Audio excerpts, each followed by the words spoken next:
our generation, I mean, we are tried and tested, we're very diligent, and we dare to think out of the box, which means that in the end, we are all one big family, because that's the reality of things in Malaysia. Hello Malaysia, hello world. Apa khabar? Apa khabar?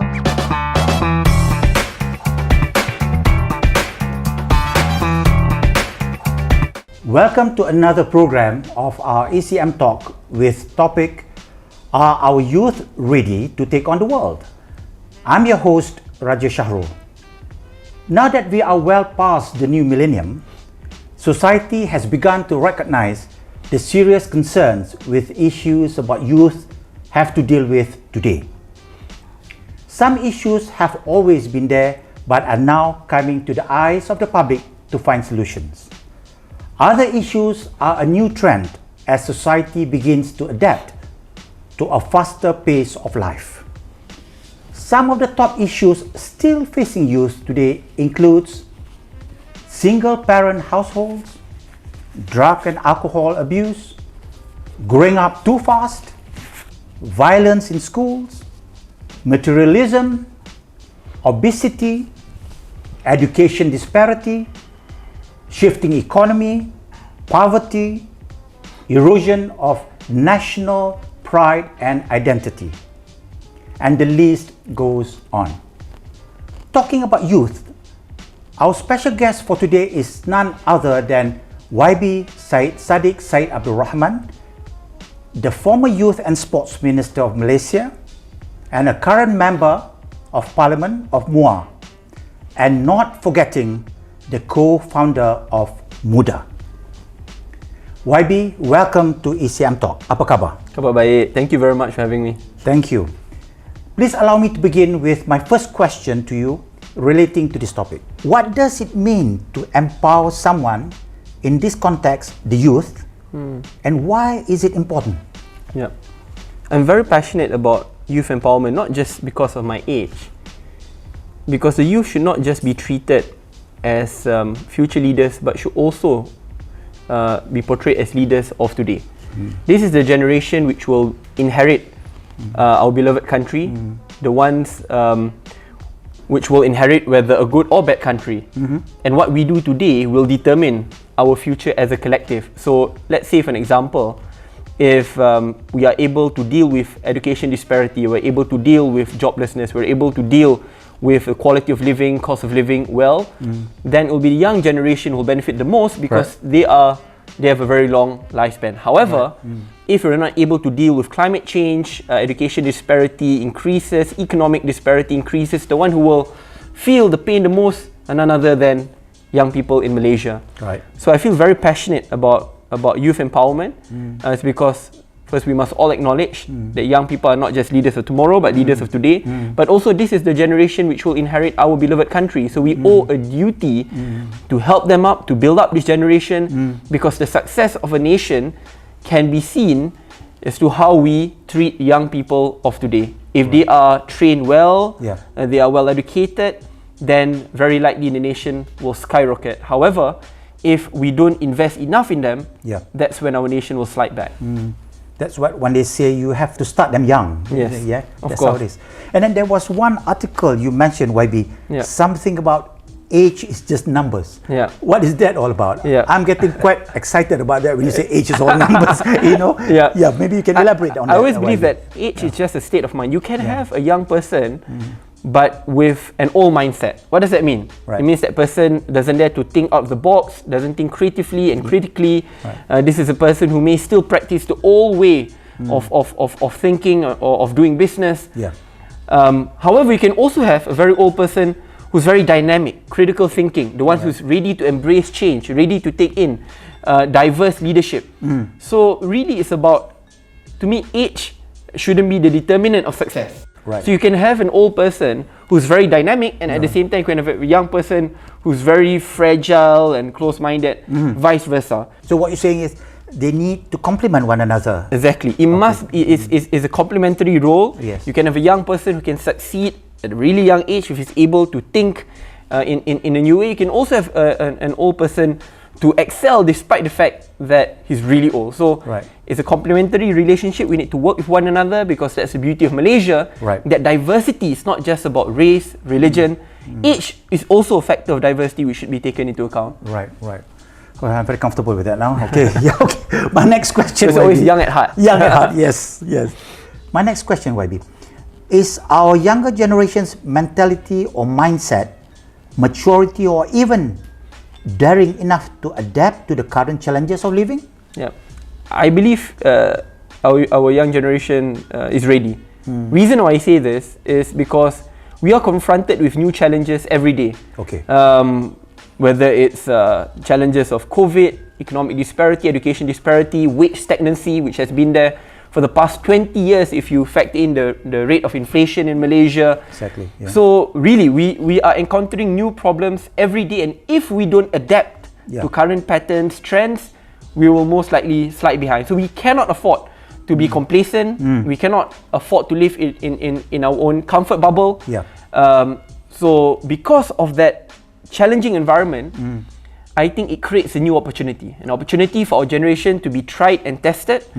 And with that, we will rise from the ashes and do amazing things for Malaysia.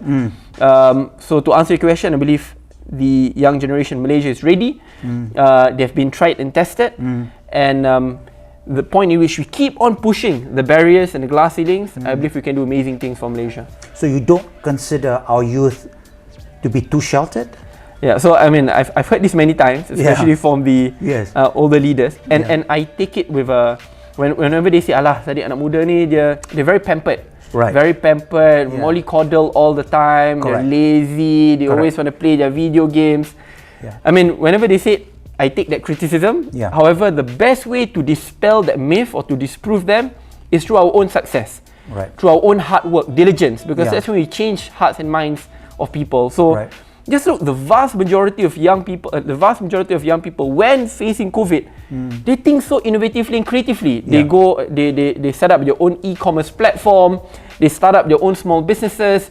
Those who may not have the creative skill sets, the least, they work really hard by doing Grab, Food Panda, from morning to night, taking up 2 or 3 different shifts. The point is, our generation, I mean, we are tried and tested. We're very diligent, and we dare to think out of the box. So whenever there are those who say, they're mollycoddled, I always tell them, please look at the young people who come from underprivileged family background, who's taking 2 or 3 shifts, even night shifts, to work, to take care of their family members, not just themselves. That's the success of our generation. Okay. Is that enough, I mean, the success of our generation, our Malaysian young generation, is that enough publicity or examples to show that they're out there? What do you think, YB? I think they must be a lot more role models, and I think they are. That's why, as you see today, there are a lot more young disruptors who are opening up new markets, new industries, and really changing hearts and minds of people. Look at people like Saudara Nade, the founder of the Lorry, very young age, already setting up his own tech disruptor, which has opened up his businesses not just in Malaysia but across ASEAN. You have people like Saudara Rahman, the founder of Ringgit Plus, people like Saudara Rodi or Razi Tajuddin, founder of Harta Bumi and now High Home. So you have many amazing young people who have disrupted industries, done great for society, but most importantly, through their success, change hearts and minds of the community. Because that's when people see them, they know, age is not the determinant of success. You can be young, you can also be successful. And not just in business, right? Look at, in social settings, you have great people like Cikgu Cheryl, you know, the person who inspired the movie Adi Wiraku, you know, who really volunteered was half a life to education, the cost of education. The youngest member to be appointed on the education reform committee. You have people like Cikgu Ayu, the founder of Buku Jalanan ataupun Sekolah Caukit, really helping out underprivileged children who don't have access to formal education. So I think there are many. I just hope that young Malaysians will view these people as heroes and heroines, not just, you know, those with a large social following, large social media following, you know, the Insta famous, not to deride them. They have their own skills and expertise. But we must also look at those who may not be socially popular, but those who have contributed their lives to serving society. These are the true heroes and heroines of Malaysia. Okay. And on that note, YB, looking at Malaysia being a multiracial country, how do you think we can complement one another in terms of our races? How can that help the youth? I'm a firm believer of diversity. I believe that Malaysia's strength lies in her diversity. That we should never treat multiracialism as a liability but as an asset. That while we may be born into different religion or skin color, that in no way makes me superior or the other person inferior, vice versa. Precisely. Right? Because we have to face the fact that our economy is intertwined with one another. So if, for an example, a particular race is disadvantaged, it drags down our whole collective strength. Right? So we have to build on the strengths and weaknesses of one another and move forward. To get that. We all have our own expertise, skill sets. It's really about harnessing it, sharing economic growth together, equitable distribution of wealth so that everyone benefits from it. And we feel a part of this nation, and that we all know that in the smallest to the biggest of ways, we can contribute to rebuilding this nation, and that when we contribute, it's not just a factor of race and religion which determines how successful we are. That should not be the priority. Exactly. So there's a line which I always like to use, which is 我们多些一家人, which means that in the end we are all one big family, because that's the reality of things in Malaysia. You know, Malays, Chinese, Indian, Iban, Kadazans all contribute in their own respective ways. And for an example, if we see a person who's poor, underprivileged and needs help, if that person is Chinese, Indian, Kadazan, we owe a duty to help him, because we know that if we are in that position and that person is in our shoes, that person will also extend the lending hand. Do the same. So we want to create that culture of compassion, empathy, which bridges issues of race and religion. That is Malaysia's true strength. Where do we stand with that now, YB? We have a lot of challenges, obviously. However, I don't think it's the end of the world. Again, people say, look at Western countries, they are very united. I mean, just look at United States, right? They had Trump, and there are a lot of their bridges destroyed and more walls built.